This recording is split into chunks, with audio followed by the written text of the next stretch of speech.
Oggi vi offro uno dei miei dolci preferiti, le genovesi palermitane. Si tratta di un guscio di pasta frolla farcito con crema gialla, che poi sarebbe la crema pasticcera, o con crema di ricotta. Oggi ve le offro farcite con crema gialla, quindi crema pasticcera, senza glutine e senza miscele industriali. Ma seguitemi in cucina, vediamo come si preparano e poi nel frattempo vi racconto qualcosa su questa ricetta.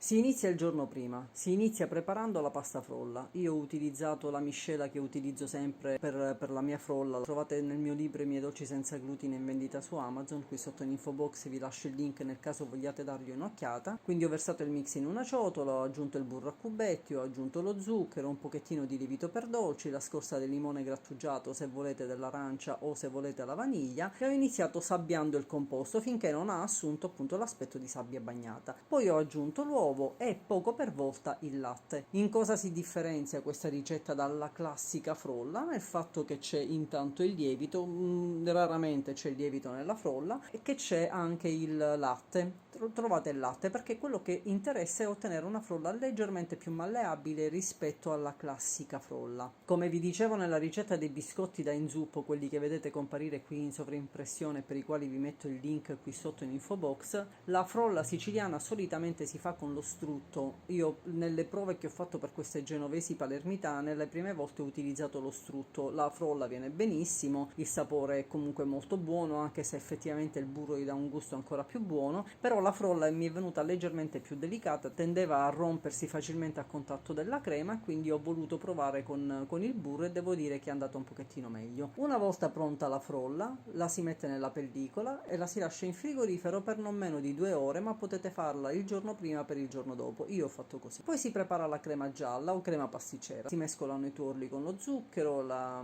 scorza grattugiata del limone o se volete dell'arancia o della vaniglia, come preferite voi. Si mescola bene, una volta assorbito lo zucchero si aggiunge la maizena. In questo caso c'è più maizena perché questa crema è una crema da cottura, quindi deve essere più soda, più compatta rispetto alla crema con cui facciamo normalmente le torte.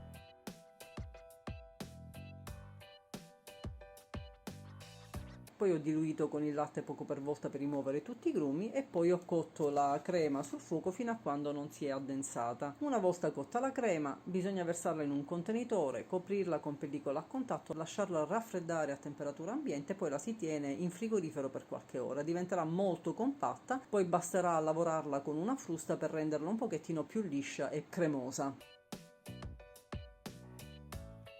Trascorso il tempo di riposo sia per la crema sia per la frolla, bisogna tirare fuori dal frigo la frolla, lavorarla nuovamente sulla spianatoia perché vedete che è veramente molto dura, non si potrebbe stendere, si spaccherebbe. Quando torna a essere bella plastica, insomma più malleabile, la si taglia in porzioni. Con queste porzioni vengono 6 genovesi e avanza un pochettino di crema gialla. Poi si prende ogni porzione, la si stende sulla spianatoia spolverata con farina di riso.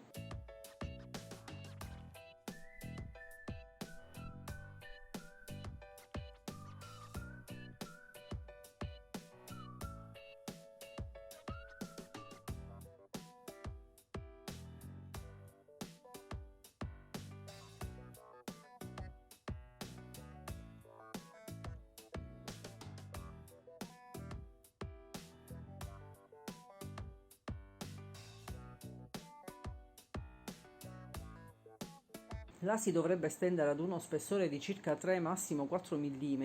Io forse mi sono fermata un pochettino oltre, anche perché da me la frolla si spaccava. Bisogna dare alla pasta una forma ovale, poi si posizionano 2 bei cucchiaini di crema nel centro, si ribalta la frolla sopra la crema e la si chiude come se fosse un raviolo, premendo bene sui bordi. Poi con un coppapasta o comunque anche con una rotella tagliapasta si toglie l'eccesso di pasta frolla e poi basta semplicemente unire le due estremità formando quello che dovrebbe somigliare a un copricapo. In realtà questi dolcetti si chiamano genovesi perché richiamavano i copricapi che venivano utilizzati dai genovesi. Si schiacciano bene i bordi, si toglie l'eccesso di pasta frolla e si vanno sistemando su una placca, coperta o meno di carta da forno non cambia nulla. Se la pasta frolla si va spaccando leggermente sulla superficie una volta che formiamo questa sorta di grosso raviolo, non vi preoccupate perché comunque in cottura la crema non esce, si gonfieranno un pochettino, poi si sgonfieranno leggermente e la pasta frolla, benché leggermente fissurata, comunque rimarrà totalmente integra. Piccoli difetti che poi verranno comunque camuffati dallo zucchero a velo. Qua vi faccio vedere l'altra lavorazione. Questi sono i miei dolci preferiti. Prima della diagnosi di celiachia io uscivo dopo pranzo, passavo dal bar, mangiavo una genovese con ricotto, con crema, dipende come mi sentivo ispirata, e poi facevo la mia passeggiata digestiva. Da quando sono celiaca non l'ho più potuto fare, le ho fatte credo una volta soltanto e poi non le ho mai più rifatte. Adesso mi sono voluta cimentare e vi offro questo mio risultato. Non è perfetto, perché come vedete la frolla tende a spaccarsi. Probabilmente con la crema di ricotta è più semplice, però fate voi, insomma, volete crema di ricotta o crema pasticcera, va bene lo stesso. Quello che vi consiglio di non fare invece di aggiungere Nutella alla crema, cosa che io ho fatto perché quella fa veramente spaccare la crosta della pasta frolla e la crema fuoriesce, quindi quella ve la sconsiglio veramente. Il segreto per far tenere questa forma così bombata e per evitare che la genovese palermitana si appiattisca in cottura è prendere le genovesi e metterle anche una notte in congelatore. Se volete anche di più li potete tenere, io li ho messi in congelatore e poi vanno cotte da congelate. Si deve fare una cottura ad alta temperatura in maniera tale che la pasta frolla si stabilizzi e poi si cuoce a una temperatura leggermente più bassa in maniera tale che anche l'interno si cuocia e comunque si scongeli correttamente. Poi si fanno raffreddare su una griglia e si spolverano con zucchero a velo e sono veramente buonissime. La crosta di frolla è croccante ma non dura perché è friabile, si scioglie in bocca. La crema è perfetta, compatta ma comunque alla degustazione risulta cremosa e insomma sono veramente contenta del risultato. Non perfetto, è perfettibile, non perfetto, però sono veramente contenta. Spero che vi piacciono, spero che vogliate provarli. Se li provate fatemi sapere in un commento cosa ne pensate. Se non l'avete ancora fatto iscrivetevi al mio canale e lasciatemi un like nel caso in cui questa